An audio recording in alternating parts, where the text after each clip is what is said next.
Halftime, Oral Roberts leads 36-31. ORU has shot 13 of 23 from the field, 56%, 13 of 26 for Valporaiso. Dave Garrett along with Steve Bontrager. And Steve, I think the biggest factor in the first half is a number you circled, and that was that Lubos Barton, the team's second leading scorer for the Crusaders, has yet to get a point here in the first half. And that's just tough Spencer Gardner. That's not just him, but the majority of the time he's been matched up on him. And when you come out and get in the scorer's face early and you get physical with him early and you bang him around early, then when they have the open shot, they're not used to it. And you saw it the one time. He had a wide open shot, didn't know what to do. He kind of dribbled in, made a tougher shot. So credit ORU's defense right there being the key. But one big thing, 16-9, ORU's getting out rebounded. I don't know if I've ever seen a half where there's only 9 rebounds in one half. And so ORU obviously has to do a better job of that. But what a great start ORU's had. Played great team basketball, moved the ball on offense, have shared the wealth with everybody, and Kyan Brown's really come with it. ORU is led in scoring in the first half with 11 points. Kyan Brown, 4 of 7 from the field and 3 of 4 from the free throw line. So at least he's clicking here in the first half. We're going to be joined by President Richard Roberts. We're going to take a break and then come back and talk with President Richard Roberts from Oral Roberts University, as we are worldwide tonight on Angel Star and on our flagship station KCFO and on TV 47. President of ORU, Richard Roberts, to say hello with us in just a moment here on Golden Eagle Basketball.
Welcome back courtside. Dave Garrett along with the president of Oral Roberts University, Richard Roberts. I know you're out of town. You got back here right at game time, and it's a pleasure to have you here. We're on Sky Angel, not Angel Star. Yeah, I got Angel somewhere in there, but we're worldwide tonight here with ORU basketball. And President Roberts, I think a very good show so far. I say it's a pretty exciting ball game. It's always exciting when ORU and Valparaiso get together. I know the Christmas season is always special here. It was nice to get through that. I hope you had a safe and happy one with your family. What did the Christmas season mean, the new year, 2001, here for the university? Well, I think it means a fresh start, Dave, and I think it's indicative of the way ORU has been playing with his victory over Oakland the other night, and then, of course, we're expecting for good things for tonight. But I hope it's a new beginning for everyone, a brand new year, an opportunity to start fresh and clean, and we're looking forward to our students being back on campus. I missed them tonight. Yes. Classes don't begin until this next Thursday. I wish they were here tonight to cheer on the Golden Eagles, but I think it's a fresh start for everyone. We've got a new president coming into office in a few days, and it's a fresh start for this country. I know you have a 1-year plan, a 5-year plan. I know being in the athletic department, we've heard of the 20-year plan. Yes. Talk about the future of this university, where you would like to see it head in the next 5 to 20 years. Well, my personal dream and vision is for 10,000 students, and we're at 5,268 this year. And with the right complement of students living on campus and our commuters, and then our correspondence students, our School for Lifelong Education students, we can reach that in the next 5 to 7 years. And I'm fully expecting 10,000 students, and for ORU to be everything that it was called to be. How has Something Good Tonight been working? I get to see you on the set every once in a while and come by and visit, and it just looks like fun things, exciting things, wonderful things are happening. Yes, it's a lot of fun. Lindsay and I really enjoy doing it. We're looking forward to Monday night and really excited about it. We've had almost 50,000 healing testimonies in a little more than 3 years' time. We're having a great time doing it, and it's helping a lot of people. Where is the show on? I'm assuming around the world, but it's on, of course, it's seen on LaCie, right. It's seen on Sky Angel, it's seen on some 250 stations in America and Canada. It's on the internet. Anyone in the world can get it on the internet. And it won't be long until we'll be broadband, yep. Where you'll be able to see full screen on the computer. That's coming, and we're adding more stations on a regular basis, and it's growing. And it's become the America's nightly healing service. Where's your latest travels taken you, and any interesting stories you might bring back?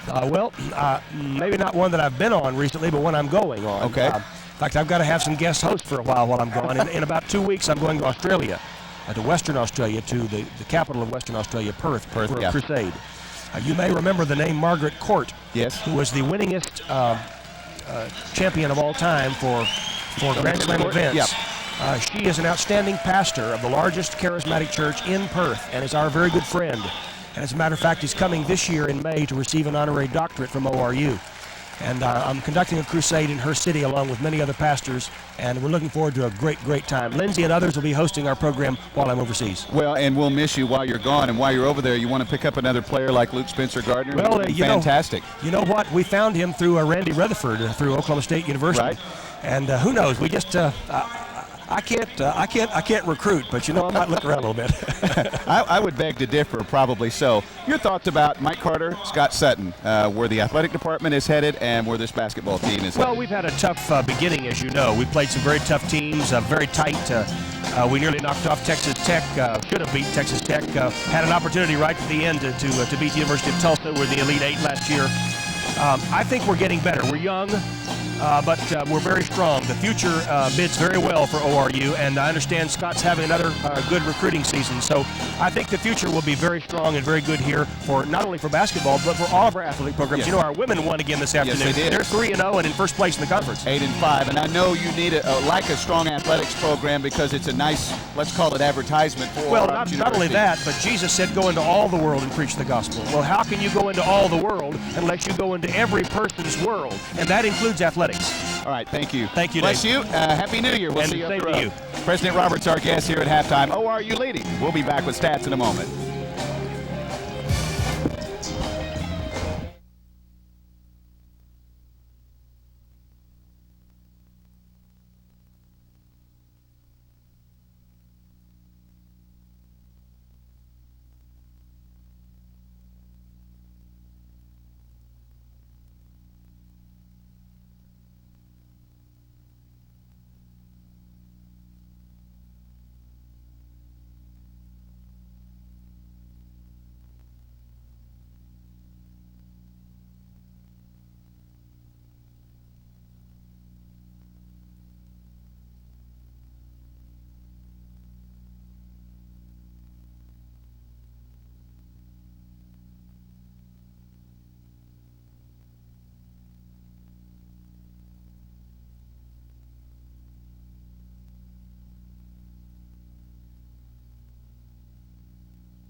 Halftime stats coming up. ORU's biggest defensive stat, as we mentioned earlier, Steve Bontrager, Lubo Spartan being held to 0 points.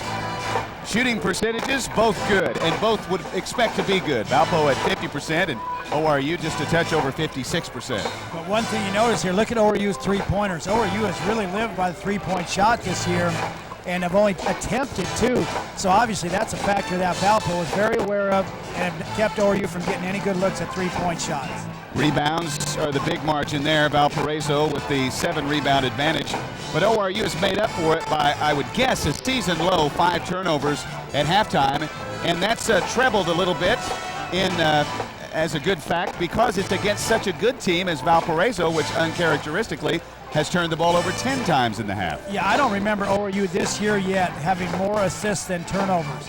And when you have more assists than turnovers, you're going to get easy baskets, and you're not giving up easy baskets because turnovers usually lead to easy baskets on the other end. So Valpo has not had many wide open layups. I can't remember them having more than 1 layup going to the basket off of a transition.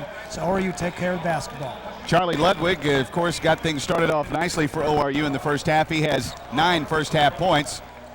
And a nice dish by Josh Atkinson as we're watching some highlights here. And Ludwig comes down with the look on his face at Lubo Spartan. By the way, ORU will be on defense to start the second half.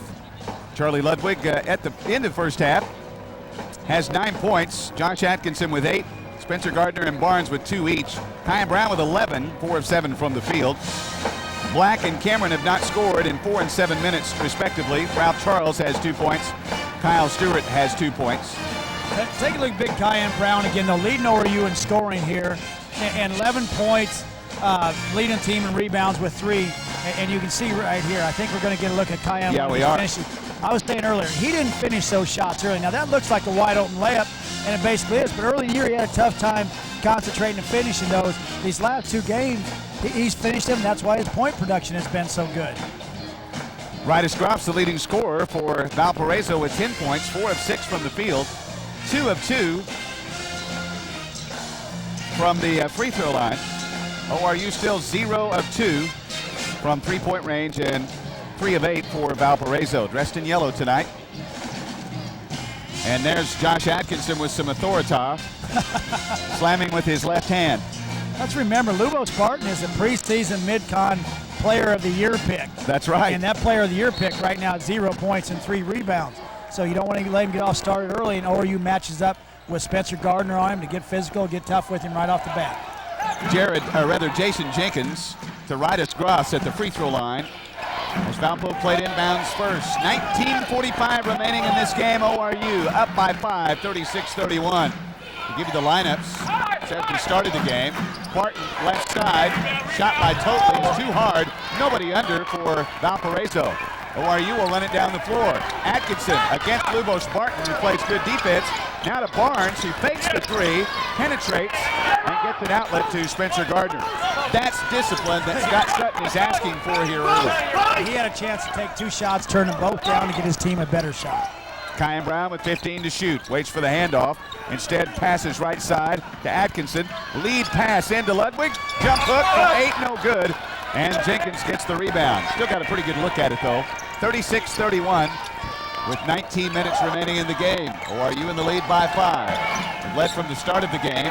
Jenkins, no look pass, but Charlie Ludwig is guilty of a shove from behind. And on Ludwig, his second, first on ORU in the second half. It is Atkinson, Spencer Gardner, Barnes, Ludwig, and Brown in the lineup for ORU as Kyan Brown Charlie Ludwig just got a push on the backside of Rydas Groffs. Barton, Totley, Nunes, spelled N-U-N-E-S-S, Jenkins, and Groffs. It's like Steffi Groff with an S. Groffs in the lineup for Valparaiso. Barton, entry pass, Jenkins double pump, shoots, and a foul will be called on Charlie Ludwig, his 3rd. 2 quick fouls on the big guy. And Ludwig just flapped his arms just a little too much there and was guilty of the foul. Well, people are going to say, why do you call a foul on that? You can see because Charlie Ludwig comes over the top. See, if he just goes straight up, then it isn't a foul. But he comes down just a little bit on it, and that's why the foul is called. Just like he was shutting the dryer lid, or the washer lid. It would have shut had he touched it. Where did I pull that one out? I don't know. Hey, Jenkins I'm gets his third speechless. point. It's probably because, according to you in the last game, you don't do much housework. I'm trying to think if I've ever heard a basketball game be compared to a washer and dryer. I'll tell you a meat thermometer story in a moment Okay. that had something to do with a football game. All right, right as Groffs gets it to Jenkins. Back up top to Lubo Spartan, who has no points. Jenkins, right wing. Top of the circle, totally. Left side to Nunes. He penetrates. Right side, Jenkins. He hot shoots from three and scores. Jason Jenkins has 6 points. Yeah, Jason Jenkins is an unlikely looking basketball player. 6'8", but he's not your typical 6'8". Doesn't really look like a player, but I've seen him for 4 years, and he can flat shoot the basketball for a big kid. Josh Atkinson has the ball. He'll drive into the paint. Atkinson will one-hand it and score. He has 10 points now. 38-35 is our score. 17:53 remaining in the game. Golden Eagles answer. Martin goes to Groffs. 1 dribble, 2. He'll turn and shoot over Ludwig, and Ludwig impeded the shot that time. Marquez tips it out, keeps it safe, and brings it down. Atkinson left wing. Looking for Kyan Brown underneath. Can't find him, goes back up front to Marquez Barnes. You can easily palm the ball, and sometimes that's a help. Now to Spencer Gardner, who penetrates. To Marquez Barnes. 1 dribble, a spin, one-handed shot. Good. You knew that was coming.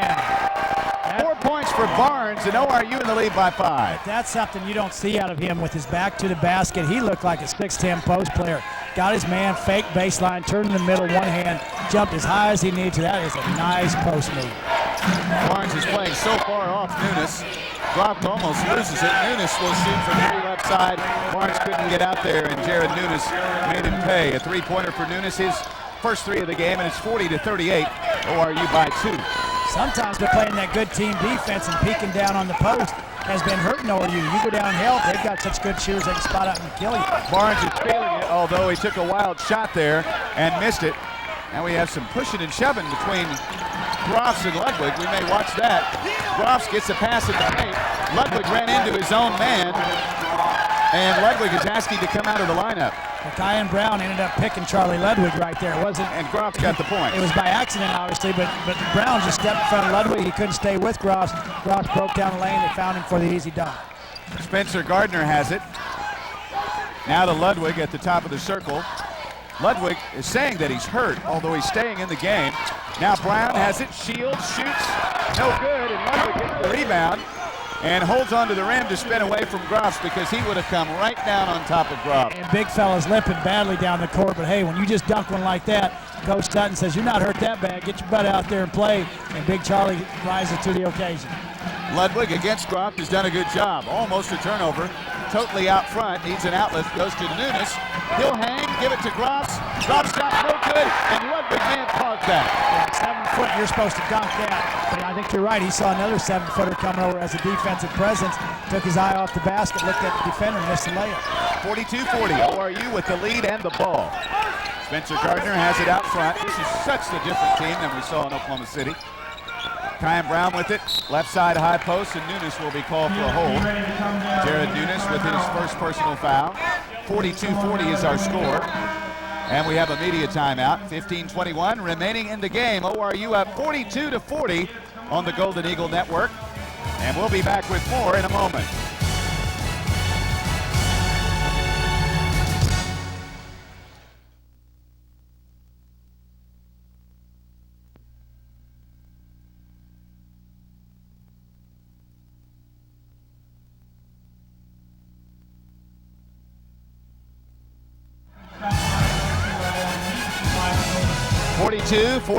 Or 42-40 is our score. 15:21 remaining in the game. Dave Garrett, Steve Bontrager on the Maybe Center floor as some fans look on. And that number 1 symbol might be apropos tonight if ORU knocks off Valporaiso, depending on what Oakland has done on its road trip to Kansas City tonight. 42-40 is our score, and we're back to action. Luke Spencer Gardner will have it. Spencer Gardner will inbound it from the forecourt on the left side. That's a good thing about conference play is you get a chance to start afresh, start anew, and ORU struggled early in the non-conference season. But now you get this thing turned around like this, beating 2 good teams. It's not over yet, but that gives you a lot of confidence for the rest of the year. Marquise Barnes with a spin move, shoots and scores. He has 6 on the night. 44-40 is our score, and ORU in the lead with 15 minutes remaining in the game. And that's a wrinkle Valpo has not seen. They have not seen Marquise Barnes post up this year. I know I haven't in games, and ORU twice now has gone down to him, feel they have an advantage, and Marquise can jump over most of the guards and go over the top of them and score. I think he high posted a couple of times in the Youngstown State game or Southern Utah? Yeah, right. That was against the zone where there was a wide opening in the high post, but on the low block. Yeah, not on the low block, right? Top of the circle, totally, three-pointer, no good. Now that's Look who gets the rebound for ORU. It's Kyle Stewart, the junior from Bartlesville. 44-40 is our score. Dribble drive for Barnes, a bunny hop, a shot off the glass, no good. Grafs gets the rebound over Kyle Stewart. Totally came back down right in front of Atkinson. ORU in a man-to-man. Stovall penetrates. Took a bunch of steps, but we have a foul call on the play. I believe he was shoved by Luke Spencer Gardner. This call by referee Tom Grzinski from Toledo. Dan Fauser and Todd Williamson are our umpires. And Gardner just got that hand in there right in front of Kyle Stewart. That hand in there was the culprit for the foul being called. It's just so tempting to do. When someone exposes the ball, you want to, as a defender, reach in and knock that out. And it's just one of those things you have to be so disciplined to play with your feet, not with your hands. And like I say, when that ball's exposed, you want to reach and knock it out of it, but more than likely you get the arm or the hand. Inbounds play coming. Milo Stovall to Nelke, who's back in there now. That's Mike Nelke, the freshman. He's a good three-point shooter. Stovall top of the circle. ORU by 4. And a blocking foul called on Spencer Gardner, but no bucket. Spencer Gardner guilty of his first. No free shot coming up for Valporaiso. Well, I'm sorry, he took that right in the chest. Now, yes, he was moving. You can see here, he is moving, but he takes that right in the middle of the chest, and that's 50-50. You know, everybody stays for moving, that's a block. But hey, when you take it in the middle, that's usually a charge. And only Luke Spencer Gardner can do that. He anticipates the offensive players move and then jumps over in there and gets himself set. And like his mother says, he bounced right back up like a rubber ball. I don't think I'd use the word rubber ball around Gardner, or liken a rubber ball to Gardner, more like a brick wall maybe. Right as Grafs drives on Stewart, spin shot, left, no good. Barton rebound, and Ralph Charles upends him by trying to stand up under Lubos Barton in his call for the foul, but it did keep the shot from falling. Second foul on Charles, 15 foul on ORU. Well, that's good defense once again by, you can see right here, Ralph Charles just not doing anything. He's just trying to stand up. Trying to get up, yeah. He stood underneath the Valpo player, Barton. This is Barton's first chance to score right here. Lubos Barton, 0 points. First shot is in the air, and it is good. He finally scores a point. He has 1 point and 3 rebounds. Barton doesn't score until the 14:04 mark in the game. You know, that happened last year, too. ORU did a great job early on him, and the kid still ended up with 14, 16 points. But boy, I've seen it happen over and over. You go 30 minutes without scoring, even free throws become tough for you. All right, Marquise Barnes brings it down after Barton only hits 1. And ORU is up by 3. Spencer Gardner with Nelke on it. Is forced to run the offense. Scott Sutton looking for rotation. And a jump stop by Atkinson. His shot hits the backboard. Tip up, no good. Ball is tipped out front. Barnes uses it. Uses his body to screen. Gets the loose ball, drives and draws a foul. And there were 3 seconds remaining on the shot clock. Who do you think made that whole play? Kyle Stewart by keeping the ball alive. I'm telling you, that kid during my day, 79 through 81, would have been a heck of a player. Watch here. Marquise Barnes hard to the hole, gets his body in, gets the layup. But what I'm saying, Kyle Stewart, look at his haircut. He's got the haircut back in the 70s. He's got the shorts that are pulled up a little higher than other people's. And he works and he plays with heart. Nowadays, a lot of players rely on talent. Kyle Stewart, back in 79 to 81, would have been a man. He still is, but he would have really been a man then. Marquise Barnes misses the first free shot. Evan Black checks back in. Yeah, and Kyle Stewart will be joining Ringo, John, and George on the resumption of their tour somewhat at a later time. That's his hairstyle. That is. 13:32. Barnes misses both. Charles gets the rebound. That's amazing because ORU can have only 2 on the blocks. Golden Eagles keep it alive. Fresh 35 to shoot, up by 3. Barnes, left side wing. Top of the circle, Gardner open 3. Heel of the rim, no good. And Antti Nikila gets the rebound. for Valporaiso. Totally down the floor. Gardner's on him, and now a steal. Set up by Charles, capped off by Marquise Barnes. He'll pop it from 10 and score it. Marquise Barnes with 8, and this crowd is into this game. Well, that's a smart, heady play. Don't try to take it to the basket on that time. They had numbers back. He just took it to 10 feet in the middle lane, stopped and popped right over the top of Lugos Park. Stovall has it. Now he'll drive. Gardner had to let it go. Backside help with a block shot by Marquise Barnes against the glass. Homer Drew wanted a offensive foul. Yeah, he should. He's got to be called. We need to get a camera on Drew. He's at half court and going nuts. You know he what? was all the way out to the middle. And there is a technical foul on Drew. He may have gotten a second. I'm not real sure. If he got a second, he must leave the game. You know, I'm telling you what. The second technical foul was shown by the official. I'm surprised he did, because usually when a coach comes that far out, before I go on any further, Homer Drew is a class individual. Yes, he very much is. So that's just a deal for a very frustrated coach right there. And by him doing that, we saw it turn in the women's game today when Jerry Finkbeiner did it, things turned. So, you know, Homer Drew had enough. He wanted to make his point, but he calmly goes back to the bench. He did just what he's supposed to do. Now, we saw it, or we've seen it before. Marquise Barnes come from the weak side and can block shots. Evan Black comes in the game, makes a free throw. Not many 6'1 guards can come over, and I think that's why Homer Drew thought it was goaltending. You don't see 6'1 guards come over and block shots like that. Again, I thought it was still below the rim, and I may be biased. Evan Black makes both of his free throws. Now ORU had possession, so it will get the ball back. Right. But listen, Evan Black sat on the bench the whole time, and they bring him in to shoot technicals. Cold as can be, walks off the bench, comes in and hits 2 big free throws, and now ORU has a chance for a 4-point possession. They still do give him 2 free throws, by the way. Well, on a major technical, on a minor technical foul, is that a major? Yes. Okay.